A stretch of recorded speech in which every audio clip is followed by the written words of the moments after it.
لارەکانی هەفتەی چواردەی خولی ئەستێرەکانی عێراق و لە شاری بەسڕە و لەسەر یاریگای یانەی مینا دهۆک بووە میوانی نەفتی بەسڕە. لا نیوە یەکەم و سەرەتا تیپی خاوەن ماڵ باشتر دەردەکەوت و بە چەند لێدانێک نیەتی هەڕەشەی لە گۆڵی دهۆک هەبوو.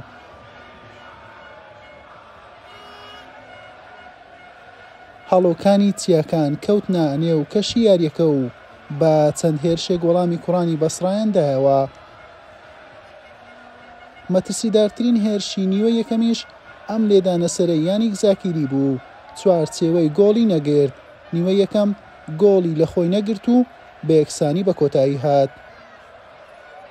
لا نیوەی دووەم هەرزوو دەرفەتێکی زێڕین بۆ دهۆکیەکان ڕەخسا، سوودیان لێ نەبینی. ئەم هێرشەش هەر هەڕەشە بوو لەسەر گۆڵی خاوەن ماڵ. ئەم لێدانەی هیران ئازادیش خەریک بوو گۆڵی لێوە بەرهەم بێت، بەڵام دهۆک بە گۆڵ نەگەیشت. پێچەوانەی پێشبینیەکان نەفتی بەسڕە لا خولەکی 61 بە لێدانێکی سەری نورۆ سۆلی و گۆڵێکی بەهەڵە لە یاریەکە پێشکەوت.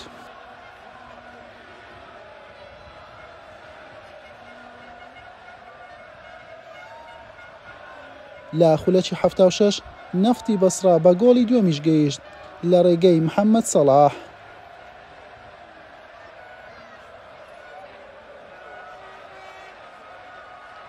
هەرچەندە هەڵۆکانی چیاکان لە کۆتاخولەکەکان هەوڵەکانیان چڕ کردو بۆ تۆمارکردنی گۆڵ، بەڵام پێی نەگەیشتن و بە دوو گۆڵی بێوەڵام بە نەفتی بەسڕە دۆڕان.